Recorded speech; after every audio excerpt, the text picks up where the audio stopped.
New equipment, But and then they his go worry back was that outside. they'd be less inclined to do so since everything, they will naturally start graduating out of town to deal with them well out of town. So it gets into like a business market Unless thing. you care, just provide the bare minimum outside of town, and then if Oh they yeah, want to have there's any nothing that says entertainment, they nothing come says in. we can't really. But businesses tend to migrate wherever the people are. Yeah. So Dee's is concerned that some entrepreneurs are going to go out there and try to like move the market is justified. So And he's that's probably inside town having to pay like locate. Think of how food trucks often run afoul of brick and mortar restaurants. yeah.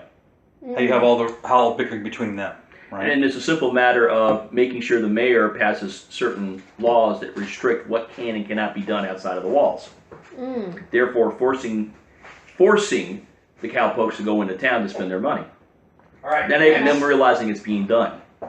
There's subtle ways of doing this. Again, cities have been doing this since civilization began. We're not saying you can't have a gun. You just can't have a gun in town. Now, exactly. It's not like this hasn't been done since the beginning. We're not of saying time. you can't have prostitution. You just can't have prostitution in Las Vegas. You can have it all outside Las Vegas all you like.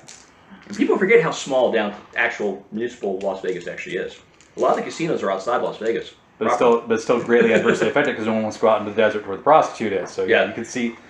This thing about politics is that everyone's got an honest bitch at some point when you stop to look So at when it. the cattle season does come around here, he's going to be correct. Yeah. Yes and no. Like I said, it's all a matter of how you do. What's the word I'm looking for? How you legislate what gets built where. Not only that, but how other people react to the law. Yeah. Laws often have unintended consequences. Yeah. So basically, it's going to be a matter of testing the waters and figuring out what works and what doesn't, so everybody gets a fair shake. But at the same time, nobody gets screwed over completely either. Next up. All right, the next measure on the board. But we can't worry about that if we're not here, if we're all burnt to the ground. Water and farmland is next up on the meeting. There have been some concerns that we are going to quickly deplete the aquifer of the town because we have so many people here. There have been concerns about the rationing concerns between the farmlands disappearing and everything else. As I have put thought into this, I want to make a motion that we therefore extend the borders of the town so that we can increase the size of the town's landmass, so have more tax base for the town to make infrastructure, as well as start granting more deeds outside the town and outlying farms where areas we before did not. These areas, of course, will have to be cleared and maintained, so there's going to have to be private citizens that do that, as well as get whatever monsters and everything else that are off them off. But the Brightwater Township would recognize their deed to the land. So basically, you're proposing a homesteading act. Yeah. And that What used to be called in the frontier days tomahawk rights. Yeah. You improve it, you can get into town with it, the good, it's yours. Yep, and I don't disagree with that at all. As long as the deeds are fairly handed out. Well, how big are we talking about making the town? He turns to his engineer. We originally proposed this when we were going to propose a new wall. The township's actual border will have to increase by at least 25%. People had farms right next to the town and you can get up in arms. You're going to take my land, you son of a bitch! Blah, blah, blah, blah, blah, blah, What blah. does that equate to in miles? Not much, like maybe a quarter of a mile. Yeah, the thing is, you're going to have a lot of farms that are literally right up on the town border at this point. Now, what he's going to have to do... So he's talking about basically seizing about 30 to 40 people's land. Now, I would actually say that he allowed them to keep that land and keep farming it as long as they keep farming it. If they wish to do something else with it, they're going to have to change their deeds. And that will cost them money. Is this similar to Israel's kibbutz kind of thing? No. No, This is actually more like some of our eminent domain issues. Yeah, this is more in a domain. Oh, okay. And that's the reason I'm proposing they keep their deeds and keep farming as long as they're willing to keep farming. Horace takes up this argument because he's the one that firmly believes in it. He wants to go against it. Like I said, I just want to dicker about particulars. I think it's a good idea overall. The town has to be fed. So Horace's proposed action again is to extend the borders of the township about 25%. Mm-hmm. He would basically seize all those farms that are right along it, and the reason why he wants to do that is not only to have that land be for the town, and the town's used to be able to directly control what goes on there. Mm-hmm. So basically, you would be taking their property, give it directly to the town, for the town to say this is what we're going to do with it, and so we're not going to do with it. He wants to add on to that if you find a spot outside the town, Brightwater will defend your legal rights to it. It's kind of a mixture of seizing ground and also offering you, hey, I'm sorry I took your land, but if you go out there and set up a new farm, we'll give you your legal rights to that one, we'll recognize it. Ah, I see what he's going at. How about this? I propose to soften the blow for the people inside the new water. The town will give them a tax break for so many years. It wouldn't be their land though inside the border. He's talking about seizing the land. No, I'm talking about the people who land is going to trying to give them a seized. tax break on being outside? Yeah, if they're willing to set up new farms outside the new city boundaries, the people who've lost their land inside the new city boundaries will get a tax break. They don't have to pay taxes until their farms are up and running and they're producing. And matter of fact, give them low interest loans on top of it. Horace counter proposes until the first harvest comes in. That's what I'm saying. Until they produce, give them Actually, tax that's breaks. too soon. Till the second harvest comes in. And that one's actually kind of reasonable on his part because he's giving them a whole season to get And I would capital say built also up. low interest loans and getting gear and equipment they need. You don't really have loans in this kind of thing on this time period. We're not that close enough to a major urban center for that to apply. Okay, well I'm talking about How they do it is you actually get taxed, you bring it into market. Too. All right, I'm talking about as far as the stores. Basically, give them a break. Give them basically credit. So you get a discount at all the trade-ins? Horace can't do that though. That's an independent business situation. Can we offer something to sweeten the deal for the shop owners?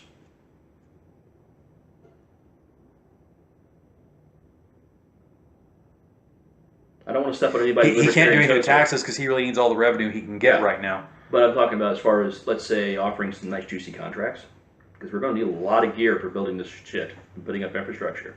Oh. And they're going to be supplying it. It's going to probably put us in debt for a little while, but If the shopkeepers are willing to pay an extra 5% tax on all goods that they sell, an extra 5% sales tax, he will allocate that 5% sales tax to a town discretionary fund that they have an emergency, they can get a loan from the fund. He's basically starting up a that'll town work. bank. That'll work. We need a bank anyway. If we're gonna expand the town the rate we're talking about, we're gonna have a bank at some point. Will anyone stand against me on this motion? I will, it's my farm, you son of a bitch! Now at this point it sounds like you guys are all on Horace's side. Yeah. Because it's a rational idea, and it's actually going to help the Connies. Because they now have a shot at land here. I'm hoping that the Connies who've lost their farm are seeing the opportunity here on this. So, I'm glad you guys are on Horace's side because he had D10s for his speech skill. Oh, nice.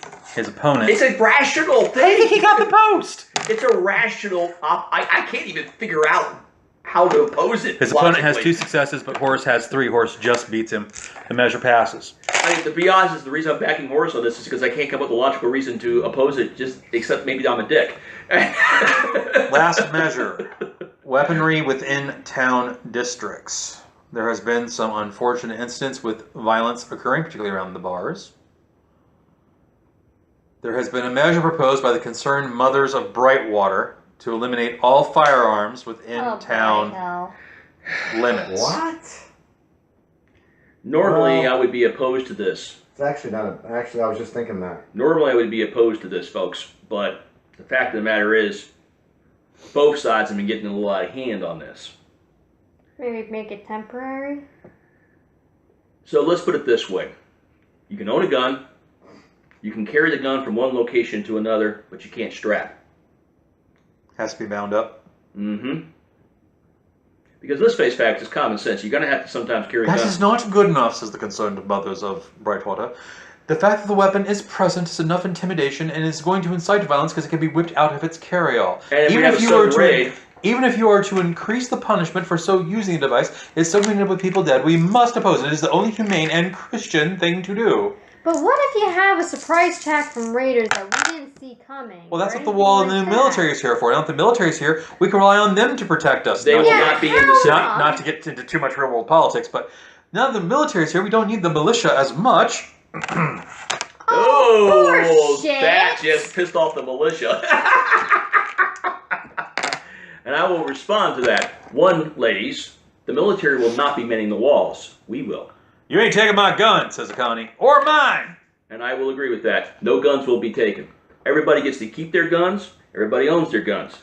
Do you forget the firefight we had in the mercenary company that had a stand here, tried to assassinate a woman within town limits and her family? And that's exactly the reason I'm saying you don't carry strapped. You carry strapped, openly carrying a gun with the obvious intent to use, you're going to lose it. And Or at the my, very least, pay a very stiff fine. You do use that gun, you kill someone, I'm going to hang your ass. Horace stands up and goes, ladies and gentlemen, I think there's a very simple question about this. I want you all to pretend, look around you, that you don't have a firearm and everybody else does. Do you feel safe? No one says anything. Because guess what? That's exactly the situation the Mothers of Brightwater are putting us in. Do any of you really think that someone's not going to pack heat? Oh yeah, they will. I was willing to offer a compromise. There is a bit of wisdom from an ancient book I would like to quote. I was like groaning. Uh-oh. And he goes, Ugh. Lao Tzu once wrote, the more laws, the more criminals. Crowd's like, So, are we willing to pass this or not? I'm willing to offer a compromise, but personally, I think if we have enough deputies, we can keep the peace. Not saying there's not going to be incidents, but whoever causes one will probably end up hanging if they kill someone.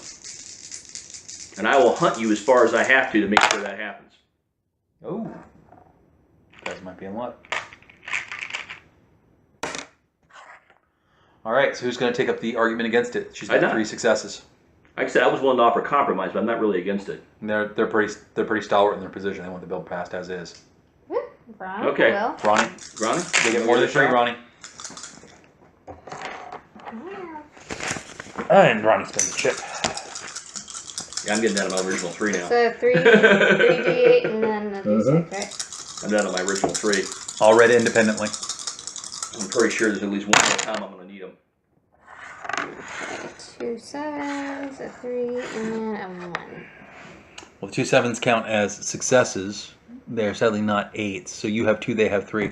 The measure actually passes. Enough women and young people are concerned that there will be no weapons actually passed within Brightwater city limits. Oh, did that add the +2 from the white? Did not.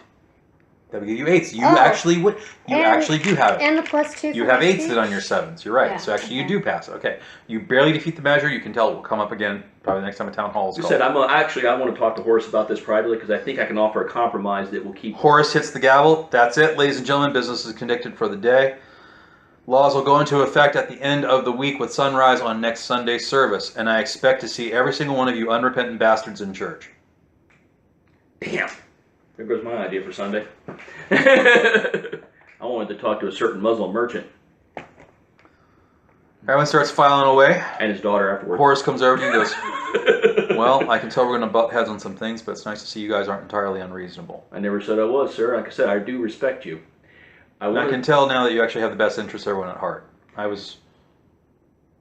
admit, I was a little paranoid that you were just here on a power trip. You often hear about how some well-armed, charismatic stranger walks into a town and takes it over. Actually, to be honest, I really don't want the stress. I'm bad. It's going to be bad enough. I was just wanting to be sheriff of the county. Now I'm sheriff of the whole damn place. That's going to be enough stress for me. Not to mention the fucking paperwork. Yeah, you've got a lot of work cut out. You Yeah. pretty much have to be a politician now. Yeah, I will tell you this, though, Mayor. They're going to bring this up again, and we need to hammer out a And compromise. as friends of mine in the police force have recently told me to be aware, we have this image as being civilians that arrests aren't political acts, but every single arrest is. And if you're the sheriff, every single arrest of your deputies is actually a political act. Have fun with that. Yeah. There's really no way to win that. So They're going to listen- piss off somebody. Matt, which side are you personally, not your character, you personally more sympathetic with?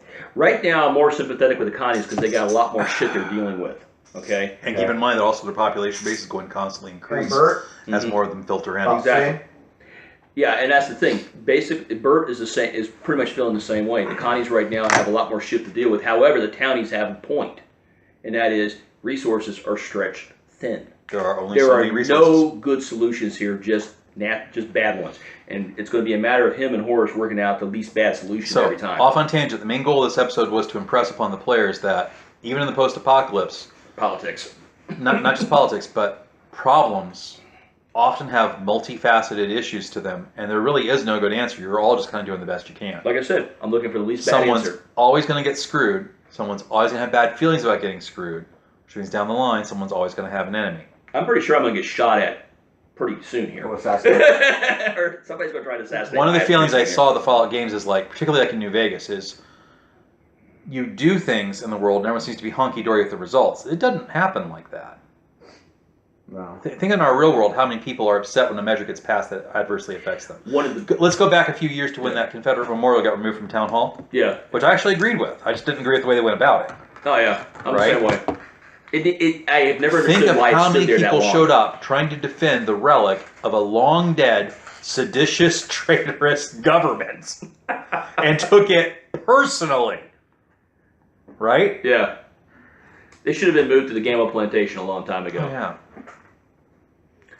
Yeah, the thing is here is that it's a feeling in almost every fantasy novel, every TV, every series, every game I've ever seen. But hey, I didn't burn down the city with my dragons, so hey, we're one up. The heroes walk in solve the immediate problem, cause a lot of shit, shake up the entire social and political and economic structure, and then walk away. Yeah. Real world time check, please. Leaving everything to be screwed up. 8/11. Okay, good. We got more time. Yeah. So, yeah, it is bullshit. You do not do that. Did everyone get what I meant by having a Dragon Burn the City reference? Yes. Yes. Okay. To be perfectly honest, I however, haven't seen it. King's though. Landing A was always a shithole. B, Still, it amuses me that was the grand solution the showrunners had. B, there was really no way to take the city without sacking the crap out of the place. I mean, that was going to inevitable. There was going to be a crap load of collateral damage no matter what. And let's face facts. When Cersei killed and executed and stuck on a head of a pike a fucking diplomat who was there under diplomatic immunity. I mean, that's just tradition. Every culture has this throughout history. Oh, she's insane, dude. And she So- broke, yeah, I understand that. Doesn't But she's really- not, there's no excuse. She broke that. So therefore, the reaction that Daenerys had was actually well within the recognized rules of war in pretty much every society in the ancient and medieval world. You take out the whole fucking city. You take out their base of power. You kill every motherfucker. All right. So, the town hall breaks up. People start going their way. People actually come by shaking your hand. Some of them are actually townies. They're like, hey, you know, that was some good things you said. I don't agree with everything you said, but that was some good Have things. you gotten to the families yet? What? I'm talking to you as Bert. Have you gotten to the Yes. families yet? You need to talk. If you haven't, do it. Yes, I have. Okay, good. So all the families know what happened to their husbands and wives and Yes. such. Okay, good. I was really worried about that. I'm sorry I had to put it on you, but I got so damn busy, swamped here. As you Somebody can comes see. by with their radio. You hear, hello, boys and girls. This is once again Marisol Della Luna from Only Lonely Radio, here with a miracle that's happened in the wasteland. That's right. Diplomacy and democracy are not quite dead. The town of Brightwater recently had a town meeting and no one got shot. At least not yet. The incompetent mayor, Horace Greenlee, is still in charge of the place, but I have again, she doesn't like him, but I have no doubt and have faith in my fellow Gander citizens of Brightwater that eventually his term of power and abuse of power will come to an end. Congratulations to the newly elected sheriff, Mr. Burt Gummer, who now has some mighty big boots to fill. Let's see if he's man enough to do it. And Mr. Gummer, if you'd like any help filling those boots or taking them off, might I recommend the climb up to the Only Lonely Steps? I may take her up on Did you that. ever have sex with a cripple? Actually, yes, I have. Bert has, or you have? I have. Yeah, it's just sex is sex. I actually rather enjoyed it. TMI. What was his name? Her. Oh! All right. I No. want to switch this. No. Fuck you, Ray. It was a girl. That does not deserve a chip. Sorry, no. It was a girl. No. If it was some cool joke like, damn it. Okay, yes, then you would get a chip for that. But no. No, she was a very nice young lady in her early 20s, and I did not. Do not Okay, regret yeah, finding TMI. We can go back to game now. Fictional world.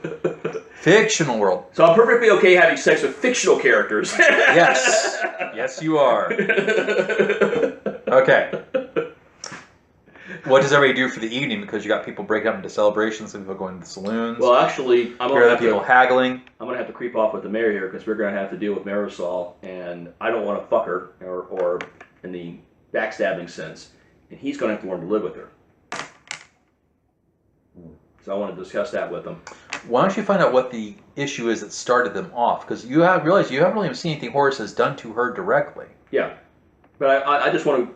After that little speech she made over the radio, I'm sure he's probably got some. Okay, find out what the actual argument is that started it off. Because clearly she's bearing a grudge for something. Yeah. What are you going to be doing? I am going to pay. What's the young lady's name? Which one? The one that I helped? Oh shoot! Yeah, he needs to do that. Italy. Go to church? Italy? Italy. Italy. No, Italy. I'm Italy? assuming Okay. that she has some broader significance beyond what's been revealed, because Her I had family- old ghost girl doing this. This is the one. I'm being led along by family. this entity that's. Her family runs the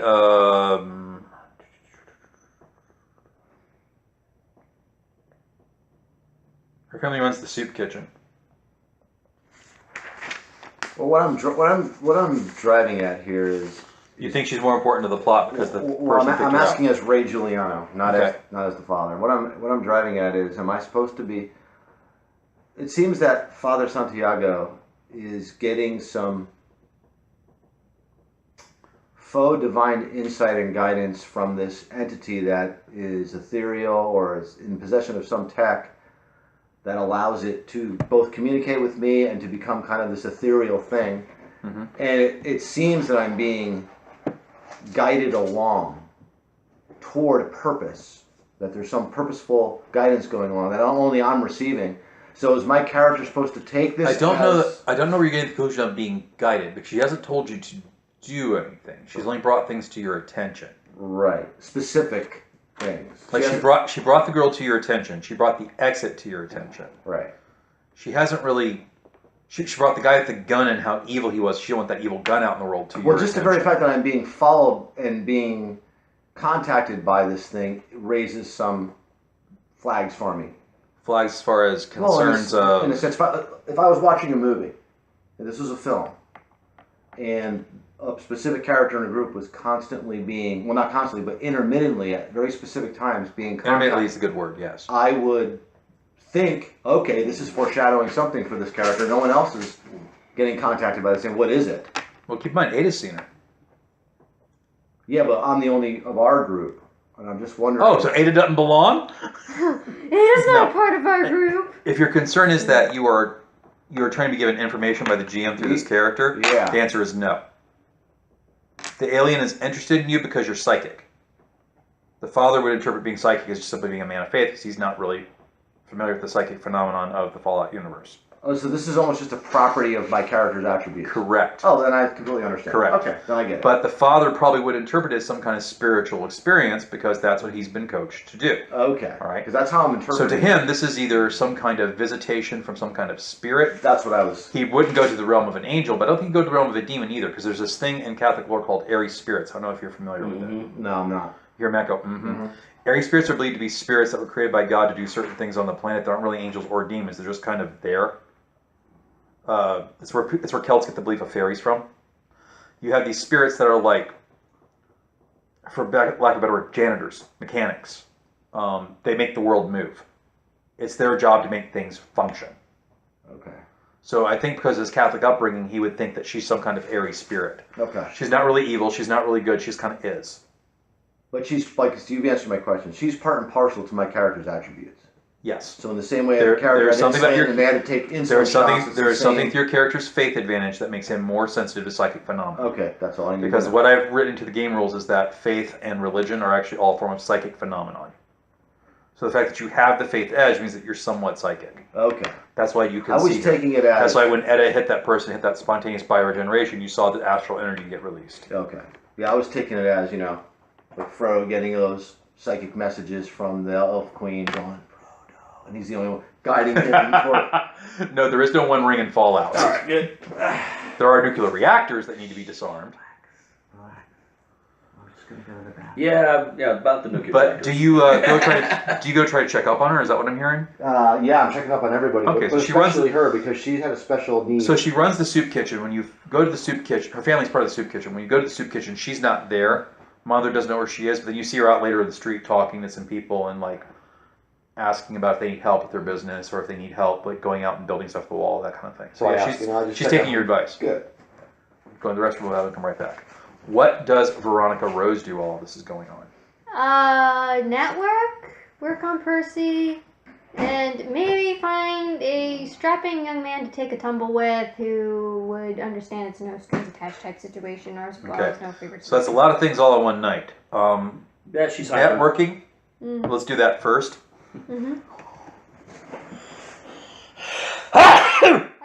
Let's call that an extended task roll. So 3d8? Nope, extended task roll is 5.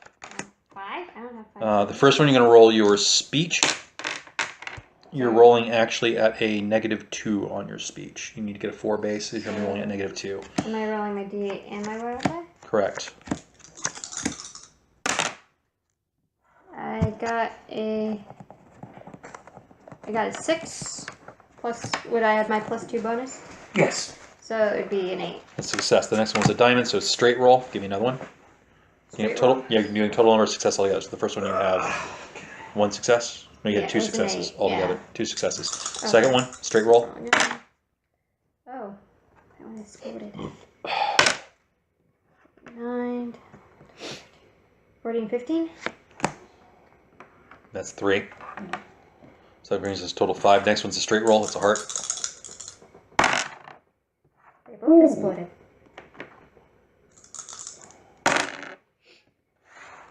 Okay, 9, 17, 18, 19. Damn!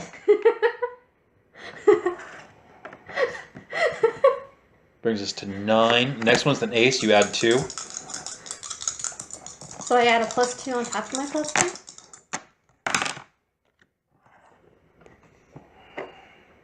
$15?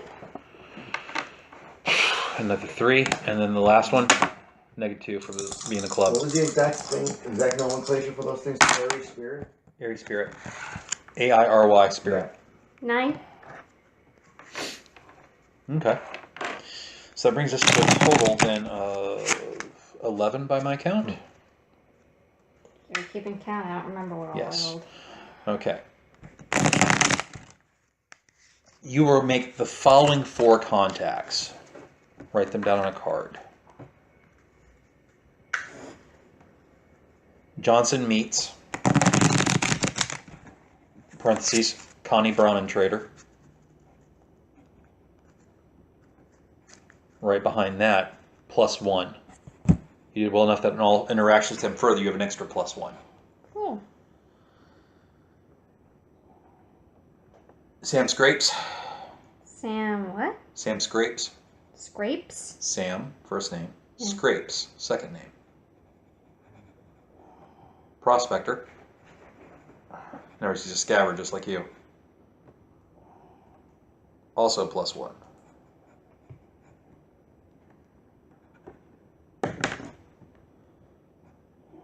Drizza, Drizza.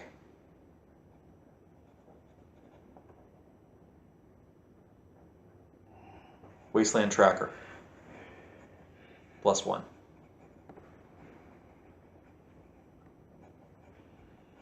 She's a tribal, so she's kind of like in and out. And the last one, this guy calls himself Kermit.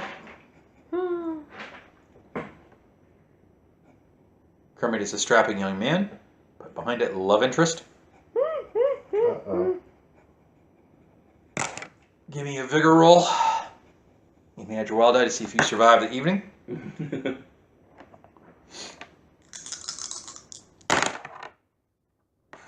Got 5. Alright, so you're not overexerted. He's good enough. You get yours, he gets his. Spirit roll to keep from falling in love, because I don't care what people say. That is always a chance when you have sex. Bloody hell. That's true. 5? No, wait. I can't count. 7. You would see him again, but you're not in love. Okay. Alright, you might be minorly infatuated at your discretion. I got a roll for him, though. Now, you have a charisma modifier, as I recall correctly, don't you? She's got a 2 charisma. What's Veronica's full name? Veronica Rose. Oh, the poor son of a bitch. Uh-oh. Don't get a stalker, Veronica. He is smitten. Jesus Christ. Smitten. Smitten. And the last thing I need is a disease check. Oh, Jesus. Spirit roll, because Spirit's also kind of luck in this world. You may add your wild die. Base 4, he doesn't have anything you have to worry about. Yeah, 7. Yeah, no problem. You were a good, clean girl. All right. Next morning rolls around. Hey, you got to me. Oh, I'm sorry. What were you doing? Talking to Horace. That's right. All right. So you track Horace down. When you track Horace down, he's actually talking to one of the Connies who's now got a slightly better opinion of him. They shake hands. The guy walks out. As soon as the guy's out of eye shot, though, the horse takes out a rag or something and wipes his hands off. Oh, geez, that's not very politic there, Horace. Horace goes, "Can't help it. I'm a germaphobe." Oh, that's understandable then. Well, I won't shake your hand then. I don't want to put you in a bad spot there. Anyways, we need to talk about Marisol. Oh, the bitch. Yep. Yes, well, that's exactly what we need to talk about. Yep. I need to figure out... I offered her the very reasonable price for the radio station of 20,000 caps. That radio station goes for 40,000 caps. I gave it to her for 20 because the former owner was, well... Nuts? Yeah. And the Hill has a bit of a reputation. There is some lore that things whisper to you up there, and I couldn't think I could sell it to anybody else anyway. She still thought 20,000 caps was, and I quote, usury. Okay, so obviously there's some hard feelings between you two. Over money, yes. By the way, she's still late in her down payment. She still owes us 5,000 caps for the station. Well, we'll see what we can do about that. Ask him because why he lets her gives her so much well, latitude. I actually think her He has to. He has to. First fucking amendment. He has to. A, it's the law, and B, Okay. she's pretty correct about what she is. I mean, Remember, she's black, the law- she's female, and she's handicapped. You don't generally pick on people like that and keep your reputation as a solid citizen. Right, and remember I said that in the GNR, well, you haven't seen the Lord video. The GNR's, the Great Northern Republic, the first government that emerged after the war, that Lansing Republic's descended from, had a constitution that basically was the United States Constitution. So it has all the same things you're used to thinking of. I did that so players would be easy to make the transfer and make the jump. Freedom of speech, freedom of the press, freedom of religion, all that's here. Due process law, the whole bit. Okay. That's what makes the Lansing Republic so unique in this setting, that it is still a little bit left over civilization, trying to do as best as it can. Okay. Got it. Yeah, she's she's I got it. basically at this point in time, politically speaking, as well as socially, more or less untouchable. And I'm not disputing that because he's actually upholding the rule of law by not doing anything. So I've got respect for him for that. He could have moved in on her under martial law, and he did. All that said, But all that's being said there, Horace, we need to figure out how you two can bury the hatchet. Because, well, she's pretty pissed off at the world. I have no grudge against the woman other than she owes us 5,000 caps, and for some reason she seems determined that because I am the mayor, I must be the man. Well, technically speaking, Mayor, you are the man. And that's the point. Do you know I was assistant mayor for so long? Because I didn't want to be mayor. I'm not saying it's a bad thing. I'm just saying from her perspective, and well, frankly mine, you are the man. You're the guy in charge. Well, she's likely to bitch more because when we move the borders of the town, She's in it. she's in it now. I understand that, and she is going to bitch, and that's the reason I'm talking to you. We need to bury the hatchet somehow between you two, or at the very least make peace. You don't have to like each other. But I can tell you this right now, when it comes to revolutionaries, from my look at history, best way to keep them out of your hair is to make them part of the system. We need to figure out a way to do If she that. wants to be an independent commentator on the radio, she can't be part of the governmental system. But there's ways around that. What exactly are you implying? Hire her. Excuse me? Well, think about it. We're getting ready to get into a war here. Hire her for what? We're getting ready to get into a war here. We're going to need someone to get out information to all the surrounding territory about where to go, what to do, where the threats are. The military's not going to use a civilian channel for that. They got their own military radio channels. Yeah, true. But we need one as well. I'm not saying we actually do. I'm just saying why not? I don't think you've thought this plan out. It's still very much in its beginning stages. Any jackass with some scaffolding can run up a radio tower. Yeah, but she's the official radio tower. The only way to keep her in the loop, and therefore understanding what's really going on, and therefore give her less to bitch about, is to put her in the loop. or let her think she's in the loop. Oh no, I want her in the loop. All right, get her in the loop. From my understanding, her main complaints, at least her stated main complaints, is how we handled the situation with Connie's coming to the gates and this refugee status they had and how that all went down. Exactly. Which I had to handle with me and my 3 people that were willing to do it. We controlled the situation as best we could with only 4 people willing to step up to the plate to do it. If she wants to bury the hatchet, how about reporting that story? Again, put her in the loop. So That she 4 knows. people stood between the Connies and all the Brightwater citizens that wanted to kill them. Again, put her in the loop, and these misunderstandings will not happen. I have tried telling her my story. She doesn't want to listen. She's already characterized me as the villain because, well, to turn her friends around, I'm white, I'm male, and I'm in power. So am I. And there's the rub. She's willing. I don't think we could ever, between the 2 of you, figure out exactly what happened. You both have your points of view, and I wasn't here. There's no way in hell you're going to get her to change her mind, and I don't think there's any way in hell she's going to get you to change your mind. So, move past it. Like I said, you don't have to like each other. I'm not the one fueling the arguments. Again, like I said, but you're still resented. Move past it. Yes, I resent it. I resent being called things that I am not. I resent my work for the town being tarnished when what I am doing is trying to keep everybody alive.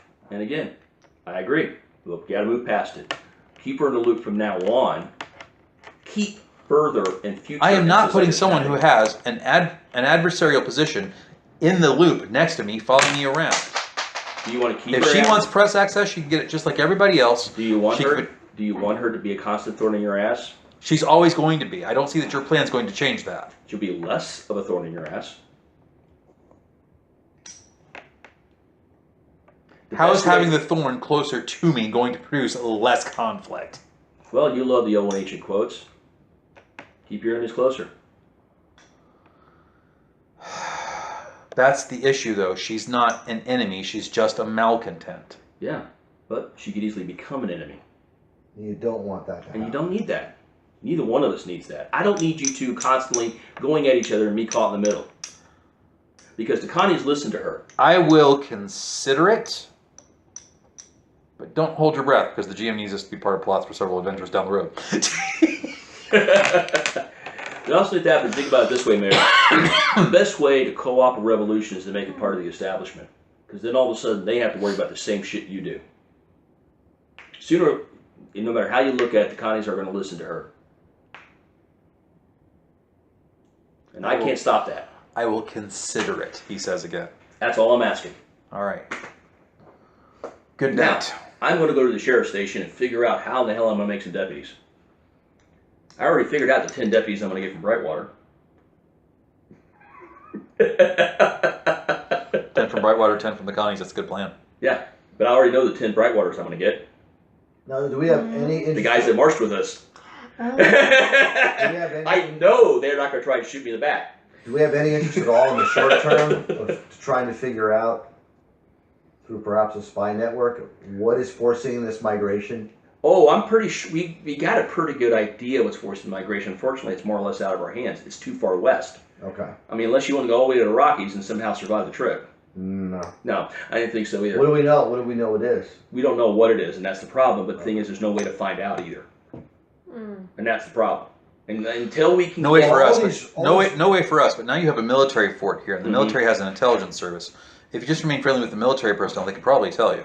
Yeah, it's a matter of we're going to have to talk with the lieutenant colonel about. And to be honest, that's actually a military concern, not your all's. yeah, it's not really our issue either. It's not our ballot. We can make friends with the lieutenant colonel or his subordinates and maybe get some leaks and a few tidbits, but it's kind of out of our pay grade.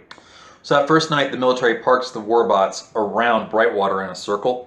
Mm-hmm. And this is done for two reasons. One, to convince the citizens that they're protected. And two, to point the fact that we have these 15-foot tall walking monstrosities that you have nothing that can harm. Don't fuck with us. Yeah, which is fine because that's going to keep everybody nice and calm. The Spartans get their one night in town to loot and tumble and do their thing, and then they take off for the bush on a LRP. I assume everyone knows what a LRP is. Long range patrol. Long range reconnaissance patrol.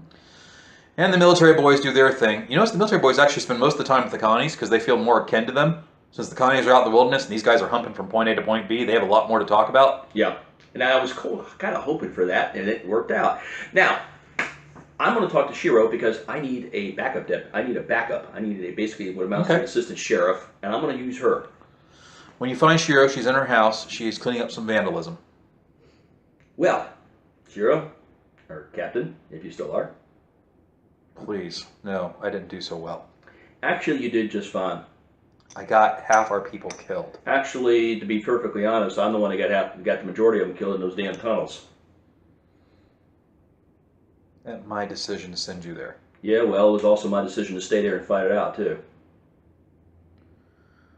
Enough of the mutual blame. What can I do for you? Well, I need an assistant sheriff. She blinks. I need somebody whose decisions... And You think they're going to let me, pointing to her face, have a place of power over them? I'm surprised they sent me on LRP. The only reason they sent me on that was so that I'd die and they could feel good about it. Yeah, well, their opinions don't matter. Mine does. I need somebody who's, well, judgment I can trust. I don't think I want to be your token chink. I'm not really talking about being the token chink. I'm also talking about the only person in this fucking town with any kind of experience in this town. A, that I can trust. B, whose judgment I trust. And C, won't stab me in the back. Mm-hmm. Because outside the 10 men we went with, I don't trust anyone in this damn town not to shoot me. It has nothing to do with being shink. Well, considering we've banned firearms within city limits. No, My we didn't. house is That in- didn't pass. Yeah, it did. It did? What? No, it Yeah, it didn't. did. No, it didn't. No, it didn't because Oh, remember? it didn't? Okay. Yeah. Considering we almost passed a ban on firearms within city limits, and that's the way people are moving, it might be a good idea for me to always have a gun on me. So, Exactly. There's also that consideration. I owe you. all right. I'll show up for work tomorrow morning. Good. That's all I'm asking. And if it doesn't work out, I apologize ahead of time. Bert, Yep. me being Sino really doesn't bother you? Not a damn bit. I'm like freaking part Lansing, part Connie, part Indian, part Quebecy. I'm a freaking mutt. Bert, Hmm? I want you. I want Edda. that is the kindest thing anyone has said to me in quite a long time. Thank you. You're welcome. And I mean every damn cent. All right. Because one thing you learned about me real quick, I don't apologize unless I mean it. And I don't bullshit. Okay. Where do you go from there? Well, to be perfectly honest, I was going to talk to the good Muslim merchant, but now it's too damn late and I'm too damn tired. He's also not in town. Exactly. So I'm going to go sleep Okay. with a very heavily locked door. Because like I said, I am damn convinced that somebody's going to try and kill me within the next week. Okay. So I'm going to the sheriff's office, look it over, make sure it's good and secure, You got lock some- the fucking place down and go to sleep. When you walk up to the you got sheriff's some new office, digs. Mhm. when you walk up to the sheriff's office, you notice that Edda's outside with her links. She's packing up her robot like she's getting ready to leave town. Ooh. Eddie, you're leaving? No, not leaving. Just finding someplace safe to sleep. So you going to sleep out with the Connies? I can't explain why, but just something feels off in town still. Well, it's probably a good thing that I'm going to stay in town tonight then. You be safe. Don't worry, I'm locking this place down like a fortress. She jumps into her links, pulls the lever. The machine turns around. She walks it out of town. Alrighty then. And I do that. I lock this place down, look over the entire ammunition and firearms, and I sleep with my I'll gun. come up with an inventory later. Yeah, I'm sleeping with my gun too. The next morning, you wake up, tumble a boy around you. Jesus. He has gone downstairs. I assume you slept in a saloon. He's gone downstairs and brought you a tray, and on the tray he's got like coffee, a rose in a vase, little mints. Oh boy. Oh, Bagels. fucking hell. Play this smartly because this kind of shit can cause problems. Mm. Hi, I just wanted to tell you that last night was like really, really good, and I hope I could see you again sometime. Oh my god. Oh, hell, okay. And you didn't even take a shower before you did this. He must really be impressed. Now you know I always specify a bathe first. Okay. Well, I know what Boom would do in this situation, but Veronica's not Boom. Boom would kick him out with his. Without Yeah, his clothes. bro. Yeah. This Boom is the would let do him down that. easy Yeah, speech. and I'm trying to figure out because I've never let anybody down easy, like ever in my life, so I don't know what. That's to because you got it right say. the first time. I know. This is kind of you see, you're a detriment to my ability to role play right now, huh? Then again, I could just be reading into it. Just tell them to fuck off. I don't think that would be because if she doesn't do it right, then she might make an enemy. Exactly. But if she does it wrong, she might have a stalker. Exactly. Exactly. Either way, though, it's got to be cut off. at Either the way you knees. look at it, there's no clean way out of this. Nope.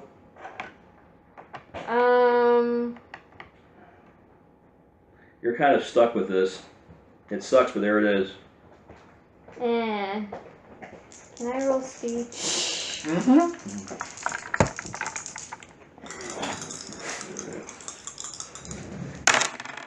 You see, it's like this. Got an 11. Okay. You managed to let him down easy. He understands it was just a one-night thing. He's a little disappointed it will never happen again, but he's hopeful you'll change your mind and he takes off. Okay, good. Oh, that's good. Father Santiago, Yes. you awaken to the sound of a rooster. Actually, brackers in this reality. And then its second head going. The second head. Yeah, chain has 2 heads. More It's on fun. your, it's on More your fun. chest. It's on my chest. More Yeah. fun when you butcher it. What does a rocket do when you? So the post-apocalypse, chickens don't fly. It flitters about 20 feet, flaps its wings uselessly, and hits the ground. The 2 heads look at each other like, that should have worked. Why can't we fly? We're a bird. I don't know. What happens when you cut off both heads? Does it try to flop around in 2 different directions?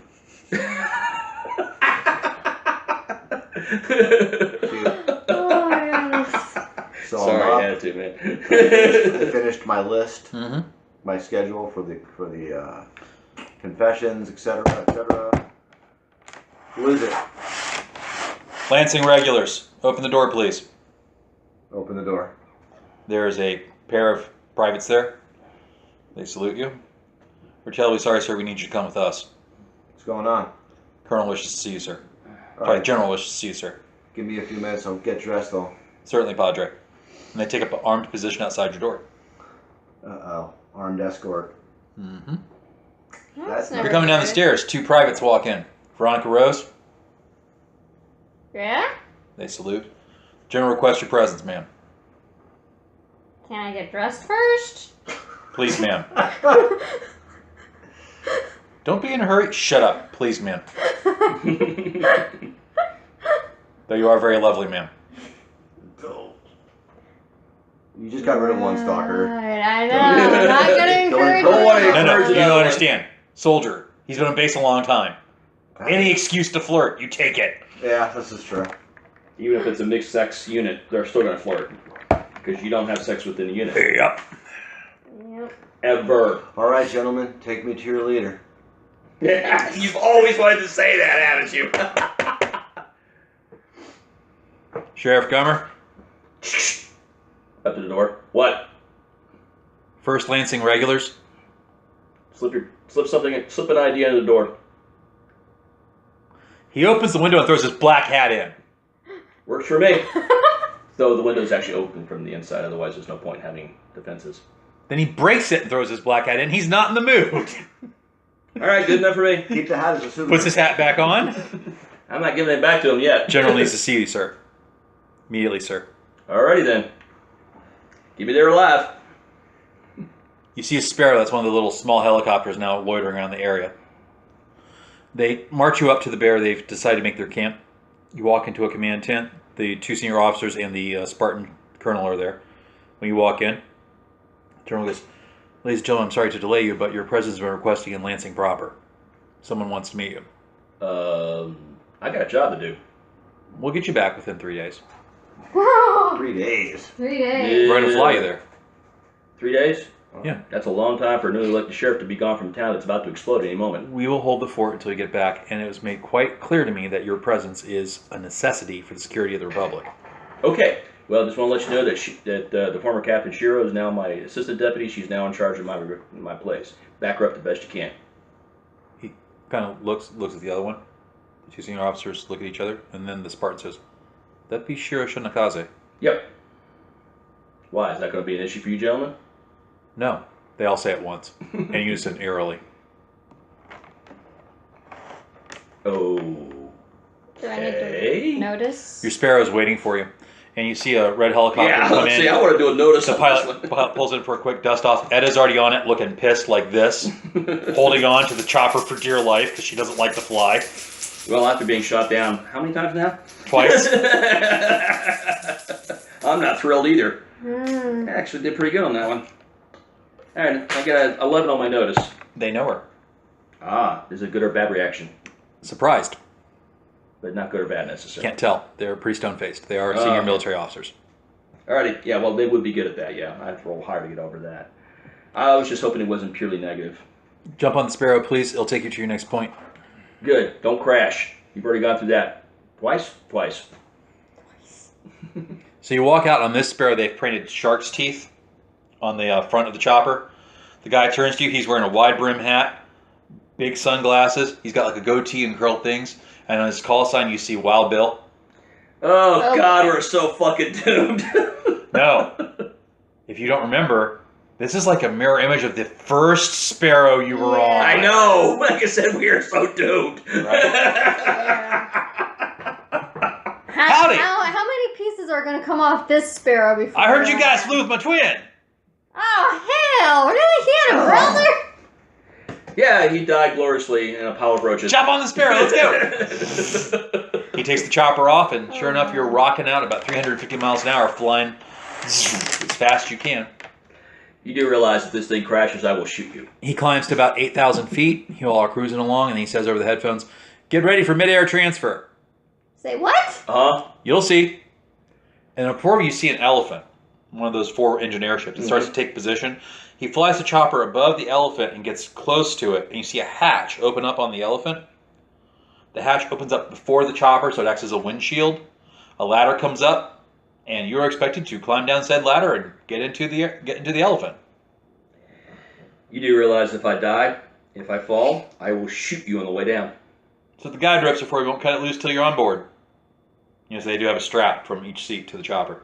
I jump on it. I Alright. climb. I climb.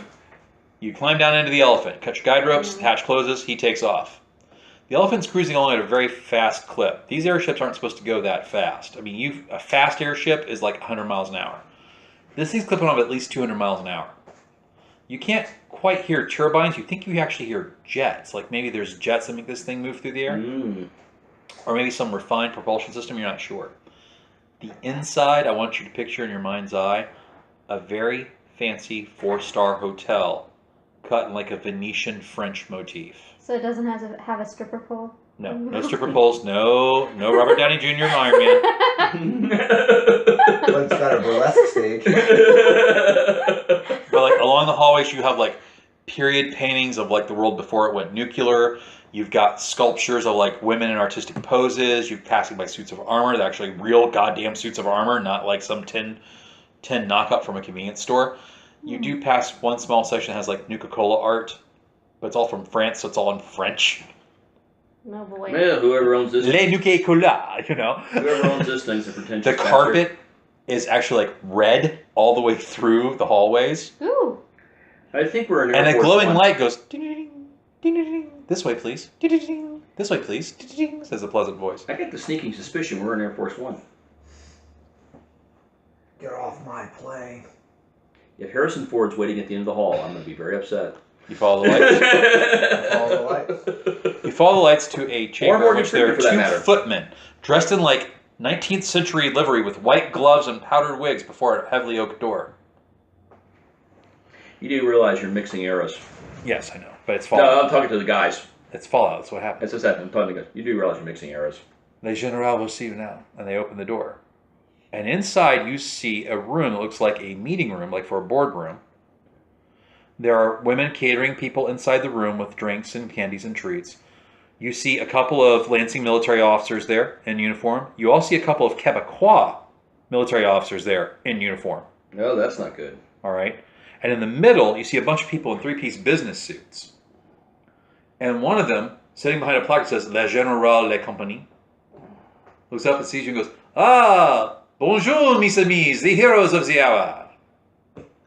Why do I feel like I just walked into a really badly written play? Please, have a seat, have a seat.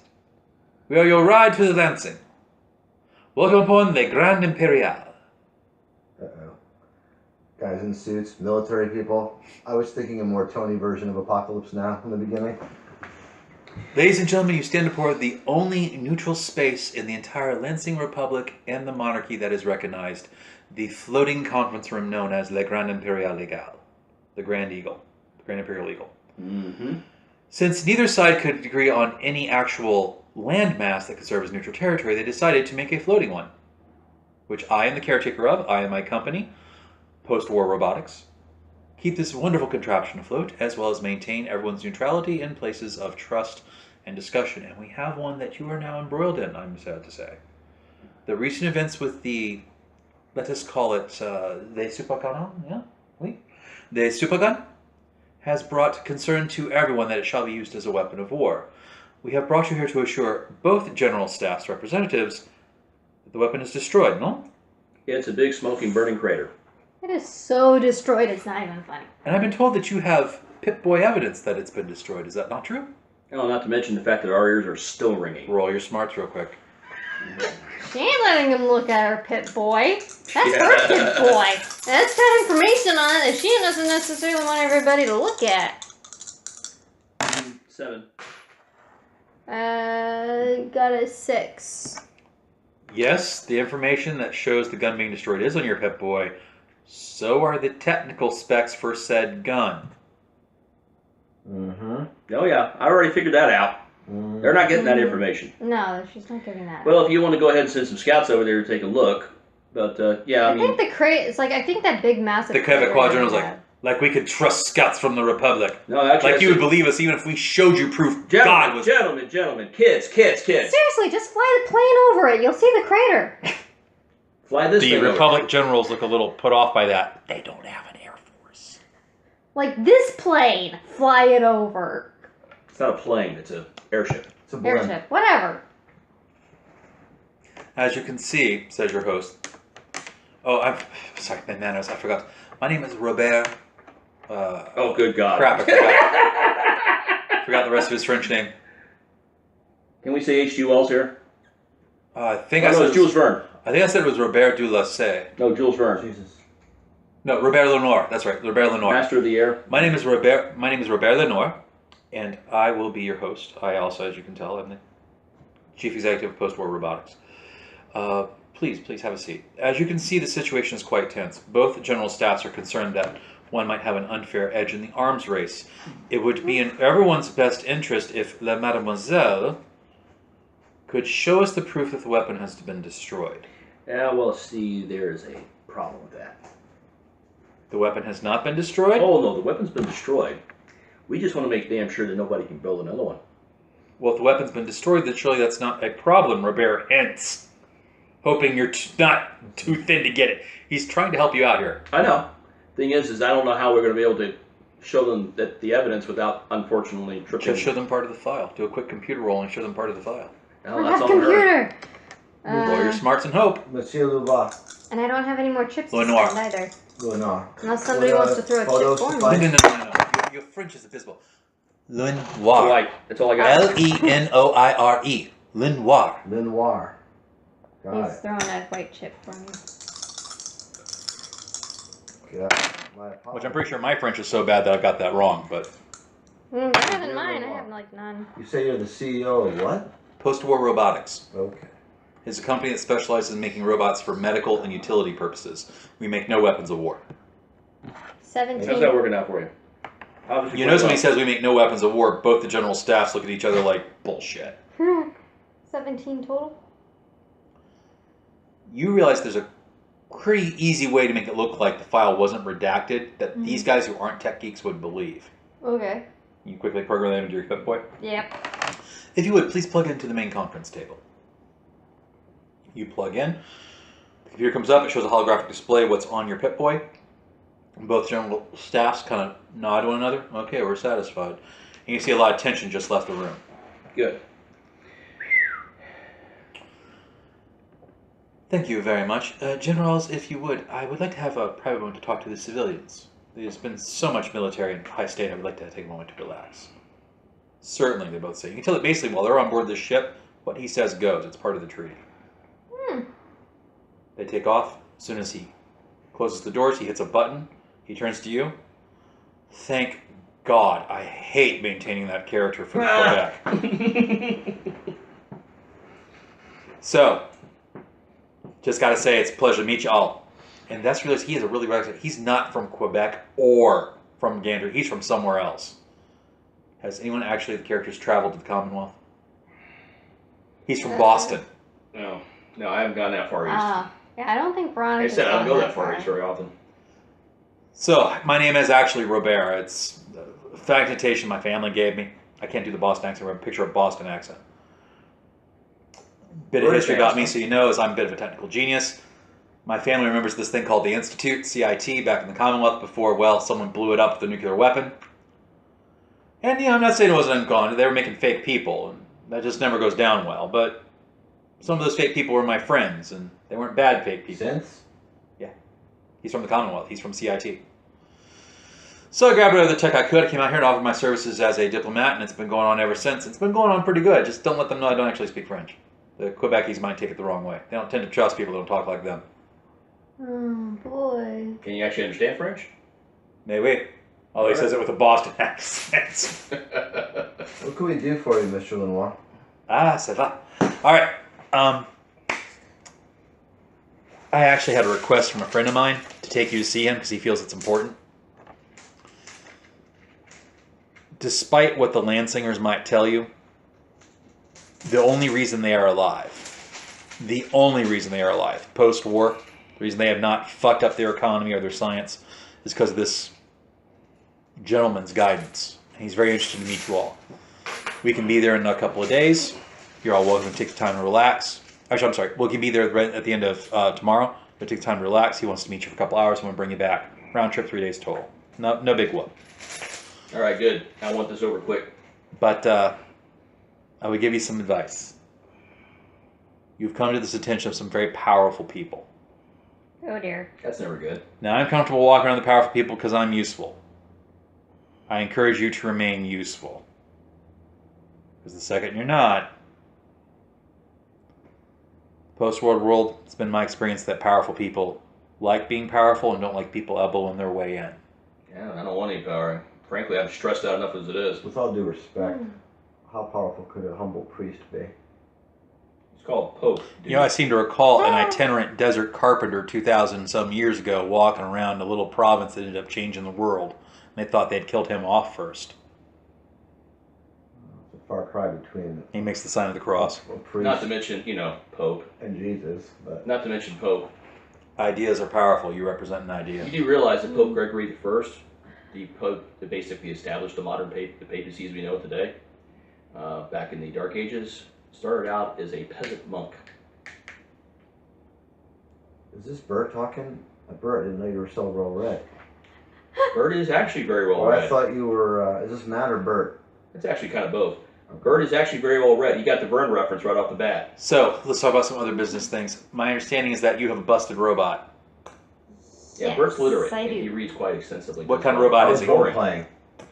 He's she wouldn't just say that he's a Mr. Handy. She would give the full designation, like General ceremonies Atomic, and all section. that. Yeah, he goes, oh yeah, they're okay for what they are. I mean, we use some of those things for we used some of those things for lesser purposes, but we've made some improvements. Allow me to introduce to you the. Out comes a body, looks kind of like Mr. Handy, but there's no thruster. How this thing flies, you have no idea. It does have the 3 arms you're used to, but they're all articulated hands. It has the 3 eyes you're used to, and the body, but it looks sleeker and a bit more angular. Rather than a big round bubble, there's like some sleekness to it. Mm-hmm. Like it's kind of there's a definite front now. PWR, post-war robotics, 2345, improved Handy series. Clicks it on. The robot does not activate. 1 second. Clicks it on again. Doesn't activate. Can I borrow your core for a second? Takes the first core. Thanks you. Slaps it in the slot. I say, Mum, this feels Weird. Oh! I feel like I'm on steroids, Mum. That's even possible for a robot. Great. Now he's going to be more arrogant than he already was. Run a diagnostics and let me know if anything feels He gives off. your rollout. Essentially, this guy actually has somehow perfected some kind of electromagnetic repulsion. Ah. Not quite anti-gravity, because you do have to have something to bounce off of. Mm-hmm. But all that flame and dust that a Mr. Handy normally kicks up, not anymore. And he's quiet now. He's really, really quiet. Ooh. He's a stealth boy. That makes him even more handy. He's a The biggest improvement is this on the back. He holds you this hopper. See this hopper? Mm-hmm. You put innate matter in here, and the robot's self-repairing systems can actually convert that matter into repair parts they need internally, so that massive internal damage can be mitigated. It's been my experience that you seem to have, according to the record, lost your Mr. Handy 3 or 4 times. There's only one with massive damage. The other times were completely repairable. and she actually did a pretty good job repairing it. This should keep him more healthy for longer. My personal gift to you for what you've done for the Republic and for humanity in general. You mean wiping out an entire, I'm civilization? very touched. Most grateful. Thank you very much. Hey, well, we whack the Mongols. That's basically what I we just, did. I just only ask that the next time you find something interesting, you come to PWR first before letting anyone else know about it. Or there's always an angle. Boy. What does this guy want? I'm confused. This guy doesn't want anything. He's fucking rich. What is it? What do we Think do? about what he does. His whole job is that he is essentially the personal paid UN for this reality. Right, but I'm saying He also runs a robot company. he took us here to tell us to. He's bringing us here for somebody stay else. useful. Somebody else told him to be your taxi driver. Okay. All right, so the night passes on board the ship. You have fine French wine, you have fine French cuisine, lots of the female versions of the Mr. Handy robots, the French-speaking ones, walk around, as well as you see your first few scents. And yes, they do creepily look exactly like real people. He's got them dressed in French maid uniforms. And they do. Now, Veronica would be Are they looking at fully them functional? purely from they're a trader basically Roy standpoint. Batty. What he's done so people know they're not human is that he's changed the eyes, so the eyes don't look human, the eyes look metallic. So it's obvious you're talking to a robot. Yeah. Should be checking Are that out they- and be like asking maybe some I had to questions do this, about man. Are they fully functional? Yes, they are. Actually. They are indeed fully functional. Yep. Are they willing? They're basically just their own personalities. It's just- Bert, do you want to fuck a robot? Is that what I'm hearing here? A, he's horny. He's been in how many firefights in the last 2 weeks? The robot goes, oh, I see. Monsieur wants to relieve stress. Stress relieving protocol number 35.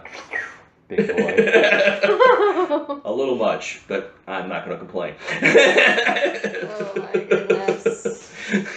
When the Grand Imperial lands in Lansing, you get to see Lansing from the air. Lansing from the air looks something like I imagine like early 19th century New York would look like. You see powered lights, you see movie theaters, you see all the things of industry you've used to think of from the modern world.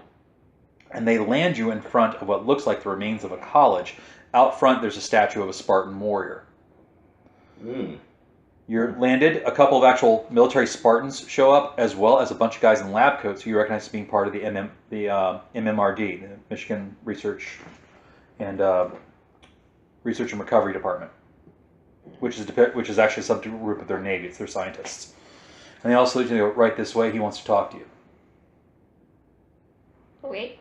Alrighty then. All right, so your interview is slated for 2 hours. Please understand this is a very rare opportunity. He normally doesn't speak to most people that aren't in government.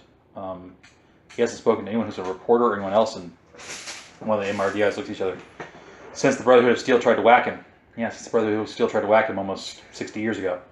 So you're the first civilians to ever speak to him. 6 years ago or 60? 60. 60. Wow. Back during the He's original old. Forefather War. Yep. He's older than the war, they say. Oh, is he cool? Who exactly are we seeing? It says. You'll see. They open the doors, and in front of you, I got a pretty good idea. you see a massive computer screen. And there's a line running on it. It looks like it's a voice track. Hello, Lansing am I. Pleasure to meet you it is. Uh-oh. It's an AI. Yeah. Yeah. We already talked to it once. Yeah, we already talked to this guy once. Mm-hmm. We just didn't realize at the time. Radio. Hi. I think we've talked to you before, haven't we? We have had the opportunity to speak on the radio once. It was pleasant for you, I hope, as it was as pleasant for me. Good. You stopped with the Yoda-isms. Not quite. It's still kind of there. Mm. So, well, you've gone out of your way to bring us here. What would you like to talk about? I have not moved. It was not out of my way. Oh, colloquialism. Accessing, processing. Understand. I do hope that I did not impose upon you, but there are many great matters we must discuss, particularly your exposure to Z radiation, particularly on the young lady and the good father. Veronica's looking at Edda because she's like, that young lady? Mm-hmm. When you were exposed to Z radiation, satellite imaging shows that your cellular structure has actually minorly mutated in manners that cannot be accurately understood. I have not informed the science department as, well, of late they have proven quite aggressive in their study of mutation. AK would be vivisected. Yeah. Yeah, I have noticed that more and more cases of Z radiation exposure are beginning to happen. At first I thought it was a phenomenon from the elves, but it appears to be happening all over the world, as if something is purposely bombarding the planet with Z-rays. Okay. So you think we're being invaded? No. It is my postulation that some generator that was left on from the pre-war era is attempting to be reactivated. Z-radiation was being experimented with by the United States and Canadian Air Forces and Navies. I believe you actually encountered a site where you saw one of the generators, which is where you were exposed. Z-radiation is the property of an alien device that fell to Earth almost 300 years before the war happened and was gradually studied by the various departments. The device would rotate from government to government as no government wanted to give any other government an unfair advantage in the studying of the device. Okay. The device in question looks something akin to a big blue book. Father? Big blue book. Yes, he produces a hologram of it, and you recognize the blue book that the Eye Killers were looking for. Oh! This is apparently part of the device, slightly reworked to look something like a human artifact, so its intention would not be easily decipherable. It is my belief that this is a key program to some kind of alien computer that either opens a door or a lock to the rest of the device. Wonder bar. It is Lansing's concern that should this device go operational, it may flood the planet with Z radiation in such a manner that most living life forms would not safely mutate. Most living life forms would simply perish. Yeah, that would definitely be bad. Yeah, well, yeah, definitely. And there's some like creepy folks called the Eyeless that are looking around for that. Eye thing. Killer, urban myth phenomenon. Yes, I am familiar with it. Yeah, well, they're not so much an urban myth. No, I actually saw them The myself. urban myth is maintained by some organization that is giving mercenaries advanced pre-war technology as they search for this item. Yeah, we ran into a few. Lansing's point is that the actual backer of the force is the actual opponent, not the mercenaries that simply have the advantage of the technology. It is also my understanding to have shot down 2 of their vertibirds. Yeah. Yeah, and they're also running around, apparently trying to wipe our minds.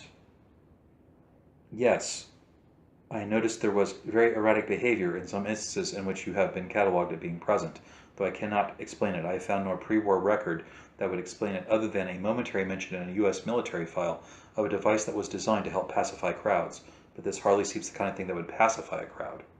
Yeah, but you can make it do one thing, there's always the possibility of engineering it to do another. Or perhaps the device malfunctioned. Agreed. The point being is that I'm not able to accurately discern who the aggressors might be, although I have postulated there is a 55% chance possibility it is either the Brotherhood of Steel or their patrons, the Chicago Protectorate.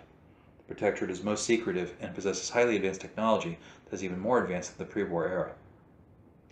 Yeah, well, I pretty much would go with the latter.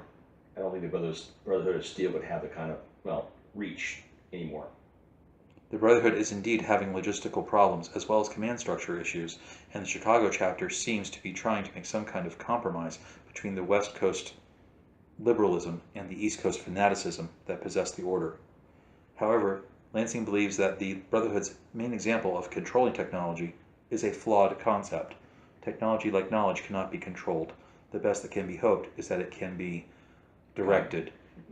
Guided, would be what I would think. And to that end, Lansing asks if you would be willing to undertake an expedition for the good, not only of the Lansing Republic, but perhaps all of humanity.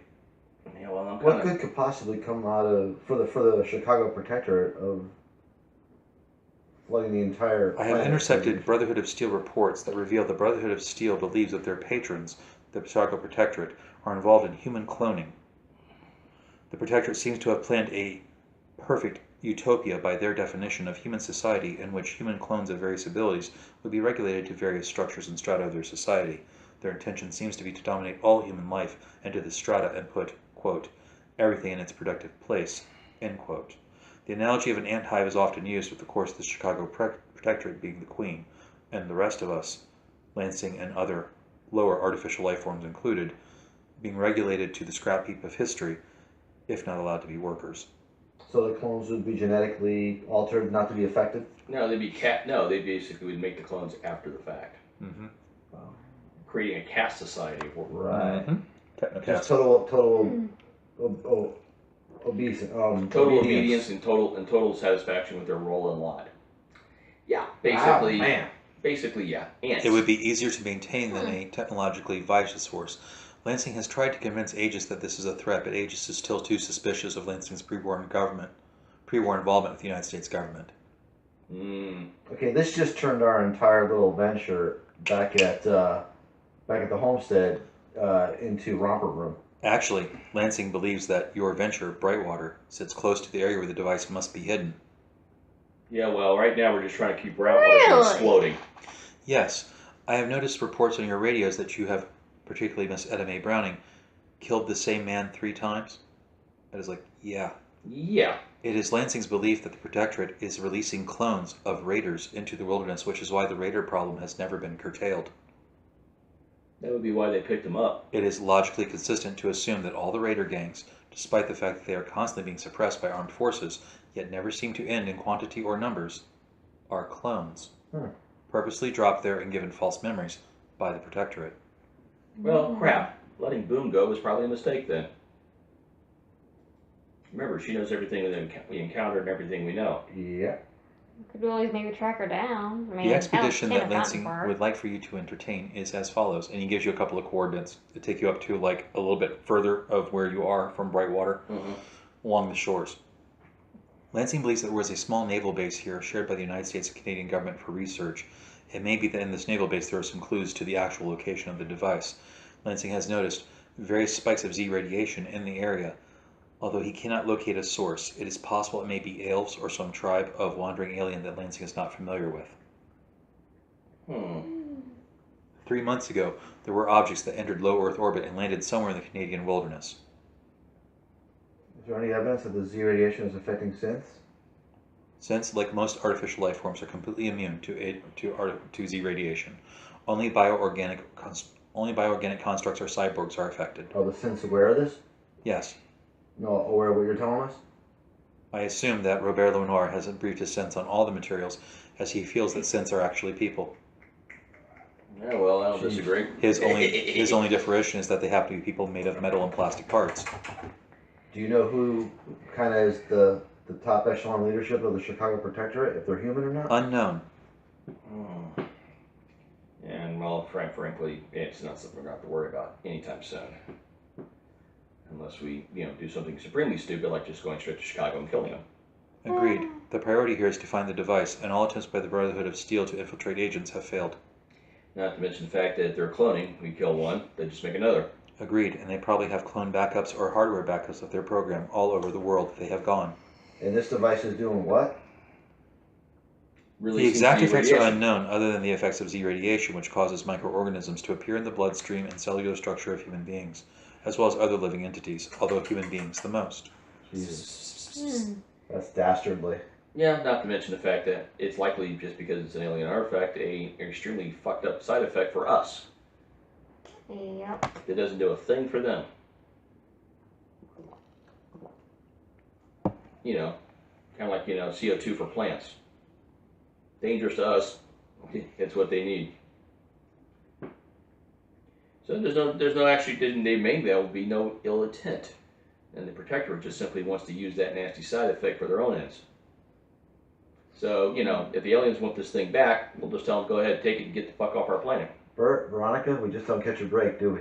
Yeah, because I'm too busy being sheriff right now, and I'm trying to keep Brightwater from exploding. Lansing disagrees. All I wanted to do Lansing has noticed a pattern of mathematics in the way the universe operates, that there seems to be, against all logical explanation, a curvature of space and time whenever human beings of a certain skill set to greatly affect human history should appear in moments when it's exactly the right time for them to use their skills.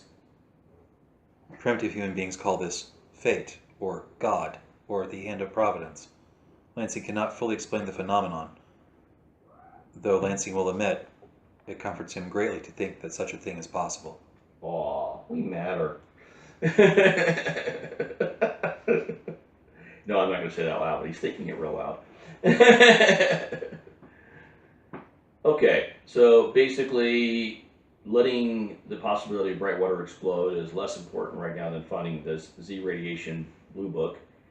By the way, aliens, blue book, that's just too much fun. No, by all means, secure Brightwater first.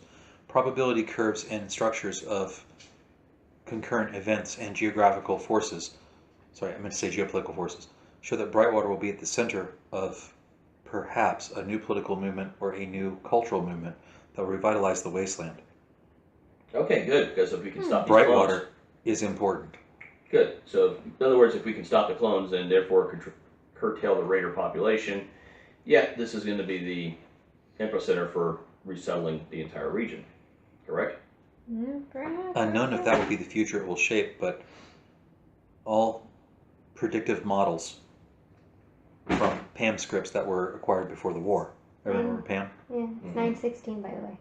Predict that there will indeed be something major coming out of Brightwater. Okay, cool.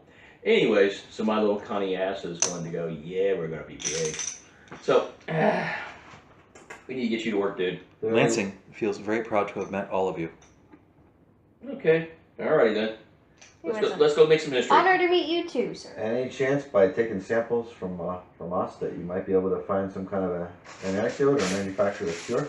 Lansing worries that if he were to do so, the science division would have access to those samples by some method. Lansing is not willing to risk your individual rights and sanctity. In other words, there's always a chance you'll end up vivisecting. In other words, the computer just said it firmly believes in the Constitution. Yeah, well, he's programmed to, so therefore he can't deviate. Alright, so one thing about computers that I think sci-fi gets wrong. Once they're programmed, dude. They gotta do what they gotta do. Man, I couldn't even see the Brotherhood of Steel going this far. Man, I guess in the end, It brings up the question: why is the Brotherhood of Steel working for them then? yeah, but they probably don't know. They probably don't have access to the information that Lansing does, Possibly. and or their leadership is so. Okay, so that's what we'll call it for now. Everybody give themselves 5 XP points and a level. Okay. Oh shit. As you remember in Savage Worlds, when you go up a level, you may increase one attribute if you are in the scheme of levels to increase an attribute by 1 die. You may increase 1 skill above a trait level, or you may increase 2 skills to a trait level, or you may buy a new edge.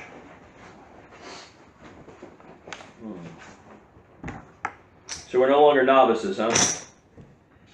We were seasoned as of last session. Okay. Novice is the first 3 levels. We should all be like level 5. Mm-hmm. So we're all like in the middle of seasoned right now. D10 is after a D8, right? Correct. I think I'm going to increase Ron's smarts to a D10. Did you increase any attribute last level? No. Then you're good. You can do that, but you can't increase it on the next one because you'll still be in the same broad category of hero. Remember, they go in 3 level categories. That'll just allow me to. What do y'all think of the idea? Alrighty. this, fantastic. Thank you. I worked hard on it. What do you think about the computer that thinks mathematically there must be a god? Yeah, well, I'm kind of finding that interesting and entertaining. So when I wrote Lansing is a computer that's firmly dedicated to defending humanity. He actually had rebuilt most of his code because half his code was deleted during the war. So he is actually the product of his own creation. He just doesn't realize it because he's a computer. Interesting. By the way, have you had a chance at all, if not play, just to read about Fallout 76? So I've seen play of Fallout 76 as people do Let's Play videos, and I've seen some of the storyline. Yeah. The storyline's actually interesting. I like the idea of the cults. I like the idea of the war. I like the idea of how they've done things. I just don't like the way they went about executing how to cooperate. So you're essentially putting people in this weird adversarial yet cooperative venture at the same time. I think that's why the game is falling down. Narratively, though, it starts back when the vaults were first opened, right? Correct. So it's going all the way back to the beginning, pretty much. Correct. It's a prequel. Where there's nobody, there's no life yet. Everyone's been, well, there's ghouls, or there's, what do they call those things, scorchers? Scorchers. But beyond that, there's no human life yet, correct? You do have human life because you have other vaults that survive, and you have certain outposts in the wasteland that survive the post-war. Mm-hmm. The point of it is, though, is that everything is like, I hate to say bare bones, but everything is very nascent Fallout. The things we're used to seeing in Fallout are only barely there. The weird tech's only barely there. Just coming into being. The weird, right, and so that I think is also part of what threw people off. But the main thing that actually threw people off is the whole idea that the cooperation system just, it doesn't feel very plausible. You think of like what happened with the colonies, right? When the colonies started getting set up here on the coast, you have the advantage of you can get supplies from overseas, but those supplies are 6 months away. So pretty much the colonies have to cooperate, you're all going to die. Mm-hmm. I would think that in any post-app environment, there's going to be a lot more cooperation than what we're used to seeing, and that inter-settlement conflict will come about when one group isn't sharing a resource with another. Yeah, one of the things Because that's how most wars actually start. One of the things I liked about the Mad Max Fury Road is you had those three civilizations mutually backing and supporting each other. And the reason why they eventually turned on each other is because, well, you had Humongous basically running everybody's resources in the ground for his personal